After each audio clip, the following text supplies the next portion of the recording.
மாண்புமிகு தமிழக முதல்வர் தளபதி அவருடைய தலைமையில் ஆட்சி அமைந்த பிறகு அதிகமாக பக்தர்கள் வருகின்ற திருக்கோயில்களிலும் இடவசதி இருக்கின்ற திருக்கோயில்களிலும் பெருந்திட்ட வரைவை ஏற்படுத்தி அந்த திருக்கோயில் இன்னும் ஒரு 100 ஆண்டுகளுக்கு தேவையான அடிப்படை கட்டமைப்பு வசதிகளை உருவாக்க வேண்டும் என்று ஆணையிட்டதன் தொடர்பாக முதல் கட்டமாக ஒரு 10 திருக்கோயில்களை பெருந்திட்ட வரைவிலே எடுத்துக்கொண்டோம். மாண்புமிகு முதலமைச்சர் அவர்களே நேரடியாக கவனம் செலுத்தி அருள்மிகு திருச்செந்தூர் முருகப்பெருமானுடைய இந்த சன்னதியை அதிக அளவு பக்தர்கள் வருகின்ற இந்த திருக்கோயிலுக்கு தேவையான அடிப்படை வசதிகளை ஏற்படுத்தி தந்து ஒரு 100 ஆண்டுகள் கடந்தும் அன்றைக்கு பக்தர்கள் வருகின்ற அன்றைய பக்தர்களுடைய வசதிக்கேற்ப தொலைநோக்கு பார்வையோடு கட்டமைப்புகள் உருவாக்க வேண்டும் என்று உத்தரவை தொடர்ந்து ஒரு பெருந்திட்ட வரைவு ஏற்படுத்தப்பட்டது.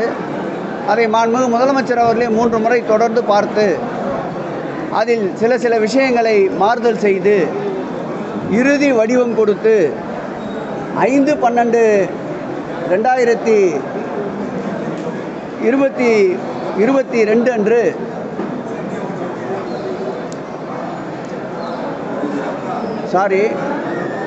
செப்டம்பர் 28 செப்டம்பர் 28/9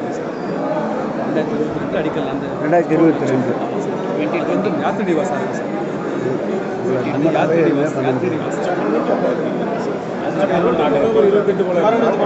சாரி நம்ம தப்பாக எழுதி வச்சுருக்கோம். நீங்கள் 28/9/2022 அன்று தமிழர் 22/9/2022 அன்று நம்முடைய இந்த திருக்கோயிலுக்கு மாண்புமிகு முதல்வர் அவர்கள் அடிக்கல் நாட்டி இந்த பணிகளை தொடங்கி வைத்தார். தற்போது இந்த திருக்கோயிலில் 2700 சதுர அடி அளவிற்கு எக்ஸிஎல் நிறுவனம் நன்கொடையாக முழுவதுமாக 200 கோடி ரூபாய் செலவிலே கட்டமைப்பு பணிகளை தொடங்கி இருக்கின்றது. இதில் 80,000 சதுர அடிக்கு தற்போது பணிகள் ஆரம்பிக்கப்பட்டிருக்கின்றது.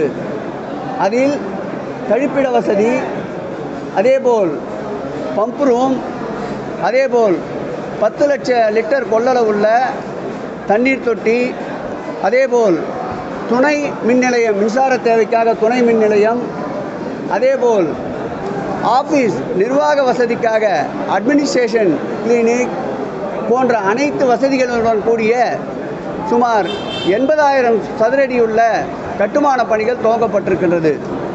கூடிய விரைவில் மற்றும் ஒரு 80,000 சதுரடி கட்டுமான பணிகள் துவங்கப்பட உள்ளது. திருக்கோயிலின் சார்பிலே செய்யப்பட இருக்கின்ற பணிகள் சுமார் 1.5 லட்சம் சதுரடி அளவிற்கு திருக்கோயில் சார்பிலே பணிகள் துவக்கப்பட இருக்கின்றது. அந்த பணிகள் ரூபாய் 100 கோடி அளவில் கட்டமைப்பு பணிகளை உருவாக்க இருக்கின்றோம். பிப்ரவரி 3ஆம் தேதி உள்கட்டமைப்பு சன்னிதானம் அமைந்திருக்கின்ற பகுதியில் சுமார் 16 கோடி ரூபாய் செலவில் அரசு அதற்கு அனுமதி வழங்கியிருக்கின்ற நிலையில் அதனுடைய திருப்பணிகள் தொடங்குவதற்கு திட்டமிட்டிருக்கின்றோம். இப்படி குறிப்பிட்ட அந்த 2 ஆண்டுக்குள் இந்த பணிகளை முழுமையாக நிறைவேற்றி திருச்செந்தூர் அருள்மிகு முருகப்பெருமானுடைய திருக்கோயிலுடைய திருப்பணிகள் நிறைவேற்றப்பட்டு கும்பாபிஷேகத்தோடு இணைந்து இந்த திருக்கோயிலுடைய அனைத்து திருப்பணிகளையும் பெருந்திட்ட வரைவிலே குறிப்பிட்டிருக்கின்ற பணிகள் முழுமையாக நிறைவேறும் என்பதை பணிவன்போடு தெரிவித்துக் கொள்கிறோம்.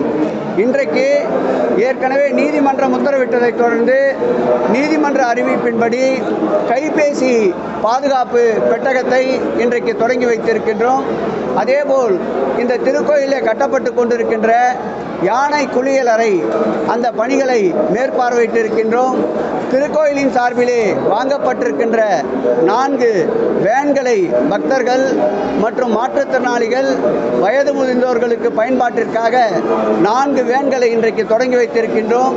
25 ஆண்டுகள் தொடர்ந்து இந்த திருக்கோயிலே சிறந்த வகையிலே பணியாற்றிய 10 பேர்களுக்கு சான்றிதழும் பணமுடிப்பும் வழங்குகின்ற நிகழ்ச்சியை இன்றைக்கு தொடங்கி வைத்திருக்கின்றோம். புதிதாக கட்டப்பட்டு கொண்டிருக்கின்ற பக்தர்கள் தங்கும் விடுதியில் 100 அறைகளும் 20 ஓட்டுநருக்குண்டான அறைகளும் 18 கார்மெண்ட்ரிகளும் பணிகள் நடைபெற்று கொண்டிருக்கின்றன. அந்த பணிகளையும் விரைவாக முடித்து அக்டோபர் அல்லது நவம்பர் மாதத்திற்குள் அந்த பக்தர்கள் தங்குகின்ற விடுதியையும் திறப்பு விழாவிற்கு பக்தர்கள் பயன்பாட்டிற்கு கொண்டு வருவதற்குண்டான அறிவுரைகளை வழங்கி இருக்கின்றோம். அந்த வகையில் திருச்செந்தூரை அடிப்படை தேவைகள் நிறைவு பெற்றிருக்கின்ற அனைத்து அடிப்படை தேவைகளையும் நிறைவுற்றிருக்கின்ற ஒரு நல்ல நிலையிலே இருக்கின்ற முருகப்பெருமானாக இந்த திருக்கோயிலை இந்த அரசு மாண்புமிகு தமிழக முதல்வர் தளபதி அவர்கள் தலைமையில் அமைந்திருக்கின்ற அரசு திராவிட மாடல் அரசு உருவாக்கும் என்பதில் எல்லளவும் சந்தேகம் வேண்டாம். இந்த திருப்பணிகளுக்கு உடனிருந்து ஒத்துழைப்பை நல்கி கொண்டிருக்கின்ற துறையினுடைய செயலாளர், அதேபோல் துறையினுடைய ஆணையாளர் அன்பிற்கினிய குமரகுருபரன் அவர்கள், இந்த மாவட்டத்துடைய ஆட்சியாளர் அவர்கள், இந்த தொகுதியினுடைய நாடாளுமன்ற உறுப்பினர் அன்பிற்கினிய கனிமொழி அவர்கள், இந்த தொகுதியுடைய சட்டப்பேரவை உறுப்பினரும் அமைச்சருமாகிய அன்பிற்கினிய அண்ணன் அனிதா ராதாகிருஷ்ணன் அவர்கள், இந்த திருக்கோயிலுடைய அறங்காவலர் குழு தலைவர் வேல்முருகன் அவர்கள், இந்த திருக்கோயிலுடைய ஏனைய அறங்காவலர் உறுப்பினர்கள் அனைவருக்கும் ஒருங்கிணைந்து இந்த திருப்பணிகளை வேகப்படுத்தி திறம்பட பக்தர்கள் வசதிக்கேற்றவாறு நேர்த்தியுடன் செய்வதற்குண்டான பணிகளை ஒருங்கிணைந்து மேற்கொண்டு வருகிறோம் என்பதை மகிழ்ச்சியோடு தெரிவித்துக் கொள்கிறோம்.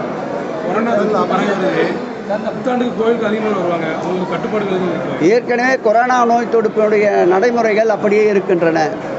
பக்தர்கள் விழிப்புணர்வோடு அவர்களுடைய நலத்தையும் மற்றவர்களுடைய நலத்தையும் கருதி சமூக இடைவெளி, முகக்கவசம் அணிவதை பின்பற்றுமாறு ஏற்கனவே அறிவுறுத்தப்பட்டிருக்கின்றது. கட்டுப்பாடுகள் என்பது இப்படித்தான் இருக்க வேண்டும் என்பதை விட மக்களாகவே விழிப்புணர்வோடு அவர்களாக முன்வந்து இந்த நடைமுறைகளை கைப்பற்றினால் கொரோனா நோய் தொற்று என்பது அறவே இல்லாத மாநிலமாக தமிழகம் இருக்கும். திருப்பணிகள் சம்பந்தப்பட்ட பணிகள் சன்னதியை சுற்றி இருக்கின்ற 16 கோடி ரூபாய் செலவிலே அந்த பணிகளை பிப்ரவரி 3ஆம் தேதி துவங்க இருக்கின்றோம். என்னென்ன பணிகள் என்பதை அன்றைக்கு பட்டியலிட்டு பத்திரிகையாளர்களுக்கு வழங்குகின்றோம். பிப்ரவரி 3 வெள்ளிக்கிழமை. மகிழ்ச்சி தானே? ஒரு சில நோய்கள் தீர வேண்டுமென்றால் கசப்பான மருந்தை உட்கொண்டுதான் ஆக வேண்டும். பணிகளும் நடைபெற வேண்டும். அதே நேரத்தில் பக்தருடைய தரிசனத்திற்கும் இடையூறு இல்லாமல் இருக்க வேண்டும். வளர்ந்து வருகின்ற கூட்ட நெருக்கடியில் அருள்மிகு முருகப்பெருமானை தரிசனம் செய்கின்ற வருகின்ற பக்தர்களின் தேவைக்காகத்தான் இந்த கட்டுமான பணிகள் நடைபெறுகிறது என்பதை பக்தர்கள் நன்றாக உணர்வார்கள். ஊடகத்துறையினரும் பத்திரிகையாளர்களும் பக்தர்களுக்கு இதை எடுத்து சொல்ல வேண்டும் என்று அன்போடு கேட்டுக்கொண்டு, இதைவிட விரைவாக பணிகளை ஆற்ற முடியாது. நாம் 2024க்குள் இந்த பணிகளை முடிக்க வேண்டும் என்று திட்டமிட்டிருக்கின்றோம். கடந்த காலங்களிலே துவங்கப்பட்ட திருப்பணிகள் பார்த்தால் குறைந்த அளவு 10 கோடி 15 கோடி ரூபாய் செலவில் துவக்கப்பட்ட பணிகள் கூட 10 ஆண்டு 15 ஆண்டுகள் நிறைவேறாத ஒரு சூழ்நிலை இருந்தது. ஆனால் தற்போது இந்து சமய அறநிலைத்துறை மாண்புமிகு தமிழக முதலமைச்சர் அவருடைய அறிவுரையோடு எந்த பணியாக இருந்தாலும் திட்டமிட்டு அந்த பணி வரையினுடைய அளவை நிர்ணயம் செய்து அந்த கால அளவிற்குள் முடிக்க உத்தரவிட்டதன் அடிப்படையில் தான் இன்றைக்கு பல்வேறு திருக்கோயில்களில் பக்தர்களுடைய தேவைக்கேற்ப பணிகள் நடைபெற்றாலும் அவர்கள் இறை தரிசனத்திற்கு தடங்கள் இல்லாமல் நடந்து கொண்டிருக்கின்றன. ஆகவே திருச்செந்தூரிலும் பக்தர்கள் அதிகமாக வருவதை நாங்களும் அறிவோம். அவர்களுக்கும் இடையூறு இருக்காது. அதே நேரத்தில் நடக்கின்ற பணிகளுக்கும் தாமதம் இல்லாமல் விரைவாக நடைபெறுவதற்கு திட்டமிட்டிருக்கின்றோம். சுபிட்சமாக அனைத்து பணிகளும் நடைபெறும்.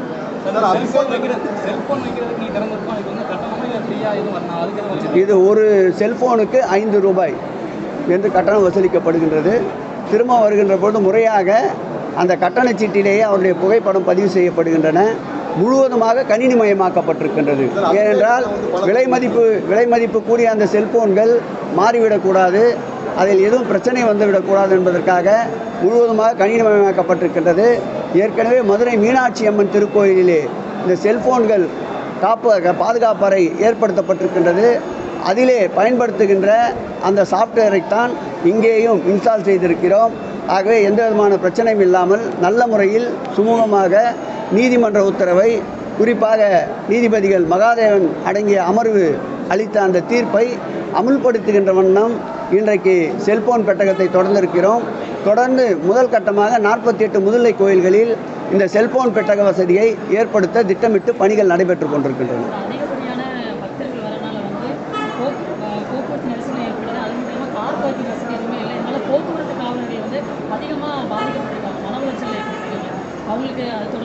சரி, கூடுதலான பாதுகாப்புக்கு போக்குவரத்து காவலர்கள் நியமிக்க சொல்லி மாவட்டத்துடைய கண்காணிப்பாளரை கேட்டுக்கொள்கிறோம். அதேபோல் காவல்துறையினுடைய தலைவர் அவர்களிடமும் இந்த கருத்தை எடுத்து சொல்லி கூடுதலான போக்குவரத்து காவலை நியமித்து அவருடைய பணி நேரத்தை குறைத்து பணி சுமையும் குறைப்பதற்குண்டான வழிவகைகளை காண்போம். நிச்சயமாக இந்த போக்குவரத்து நெரிசல் இது போன்ற அடிப்படை தேவைகளுக்காகத்தான் பெருந்திட்ட வரைவு கொண்டு வரப்பட்டிருக்கின்றது. இதை நிறைவேறுகின்ற போது அனைத்திற்கும் தீர்வும் விடையும் கிடைக்கும் என்பதை தெரிவித்துக் கொள்கிறேன். என்னென்ன செய்ய முடியுமோ அதையெல்லாம் செய்வோம். நல்ல திட்டம் நடந்து கொண்டிருக்கின்றது. அந்த திட்டத்திற்கு ஒரு சில கஷ்டங்கள் இருக்கத்தான் செய்யும். அதை பக்தர்கள் நன்றாக அறிவார்கள். ஆகவே என்னென்னலாம் மாற்று திட்டங்கள் இருக்கின்றதோ, காலையில் இன்றைக்கு கூட 8 மணிக்கு ஆரம்பித்தோம் எங்களுடைய இந்த ஆய்வை. இப்போது மணி 11:15 ஆகின்றது. தொடர்ந்து இந்த பகுதியில் சுற்றி வருவதனுடைய நோக்கம் பக்தர்களுடைய தேவைகள், குறைபாடுகள், அன்னதான மண்டபத்திலே வழங்கப்படுகின்ற அன்னதானம் தரமானதாக இருக்கின்றதா, சுவையானதாக இருக்கின்றதா, போதிய அளவு சாப்பாடு வழங்கப்படுகின்றதா, சாப்பாட்டிற்கு வைக்கின்ற குழம்பு, சாம்பார், கூட்டு, பொரியல் போன்றவைகள் நல்ல முறையில் இருக்கின்றதா என்று பக்தர்களிடமே நேராக ஆய்வு செய்திருக்கின்றோம். ஒவ்வொன்றையும் பார்த்து பார்த்து பக்தர்களுடைய தேவைகளை நிறைவேற்றுகின்ற ஒரு அரசாக இந்த அரசு இருக்கின்றது.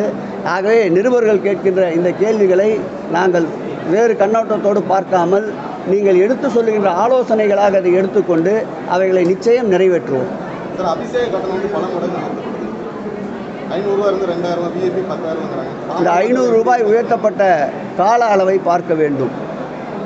பல ஆண்டுகளுக்கு முன்பு உயர்த்தப்பட்ட கட்டணம் தற்போது ஏறிவிட்ட விலைவாசி, அந்த அபிஷேகத்திற்கு பயன்படுத்துகின்ற பொருட்களினுடைய அந்த விலை உயரை பொறுத்துத்தான் இந்த கட்டணம் உயர்த்தப்பட்டிருக்கிறோம். இது நல்ல நிலையிலே பொருளாதாரம் இருக்கின்ற திருக்கோயில் என்பதால் அதில் பெருத்த லாபத்திற்காக நிச்சயமாக கட்டணத்தை உயர்த்தியிருக்க மாட்டார்கள். அந்த விலை பொருட்கள் விலை கூடுதலை கணக்கிட்டுத்தான் கட்டணத்தை உயர்த்தியிருப்பார்கள். போதிய பாதுகாப்புகள் ஏற்படுத்தப்பட்டு அப்படி கால் நினைக்கின்ற ஒரு சம்பிரதாயம் இந்த திருக்கோயிலுக்கு வருகின்றவர்களுக்கு இருக்கின்றது. அதை மாத்திரம் பயன்பாட்டிற்கு கொண்டு வந்து மக்களுடைய உயிர் விலை மதிக்க முடியாதது, அதை காக்க வேண்டிய பொறுப்பு அரசுக்கும் மாவட்ட நிர்வாகத்துக்கும் இருக்கிறது. இரண்டிற்கும் சமன் செய்து தேவையான தக்க நடவடிக்கைகளை மாவட்ட நிர்வாகமும் திருக்கோயிலும் இணைந்து காவல்துறையோடு எடுக்கும். மக்கள் 100க்கு 100 இப்பொழுதே மார்க் வழங்க துவங்கிவிட்டார்கள். ஏற்கனவே மக்கள் வழங்கிய மார்க்கிற்கும் அவர் மேற்கொண்ட பயணங்களில் அவர் எதிர்நோக்கிய அந்த போட்டிகளில் வெற்றி கிட்டியதை பொழுதே அவர் 100க்கு 100 மார்க்கை வாங்கிவிட்டார். அது இடைத்தேர்தல் என்றாலும் சரி, நாடாளுமன்ற தேர்தல் என்றாலும் சரி, உள்ளாட்சி மன்ற தேர்தல் என்றாலும் சரி, பொது தேர்தல் என்றாலும் சரி, ஏற்றுக்கொண்ட இளைஞரணி பொறுப்பு என்றாலும் சரி, அனைத்தையும் வெற்றிகரமாக நிறைவேற்றி 100க்கு 100 மதிப்பெண் பெற்றதால் தான் இப்பொழுது அமைச்சராக இருக்கின்றார். இந்த பணியிலும் 100க்கு 100 மதிப்பெண் பெற்று படிப்படியாக முன்னேறுவார். மாண்புமிகு தளபதி அவர்களே அவருடைய எதிர்பார்ப்பை நேற்றைக்கு திருச்சியிலே எடுத்து கூறியிருக்கின்றார். தளபதி எதிர்பார்ப்பை விட பல மடங்கு தளபதி அவர்கள் முழு திருப்தி அடைகின்ற வகையில் அவர் செயல்பாடு இருக்கும் என்று நாங்கள் நம்புகிறோம். உங்களுக்கு தேவையான கட்சிச்சு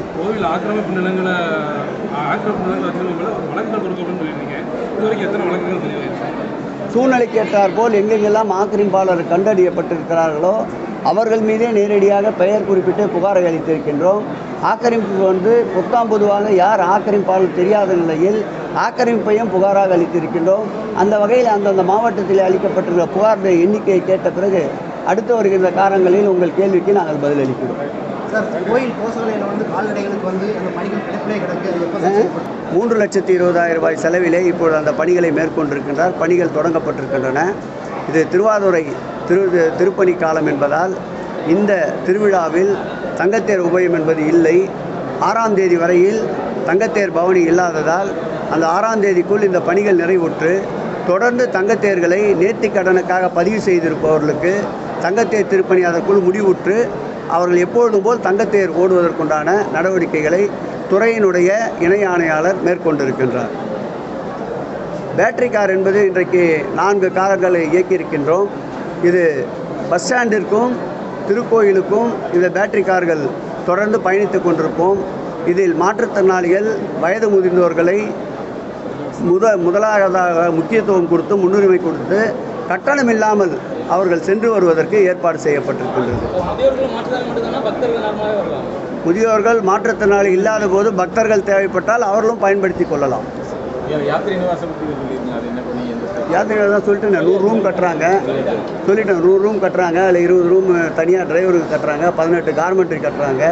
குறைந்தபட்சம் அக்டோபர் நவம்பருக்குள்ளே பணிகள் நிறைவு பெற்று பக்தர்களுடைய பயன்பாட்டுக்கு வரும்னு சொல்லிட்டேன்ல. சொல்லுங்கள்.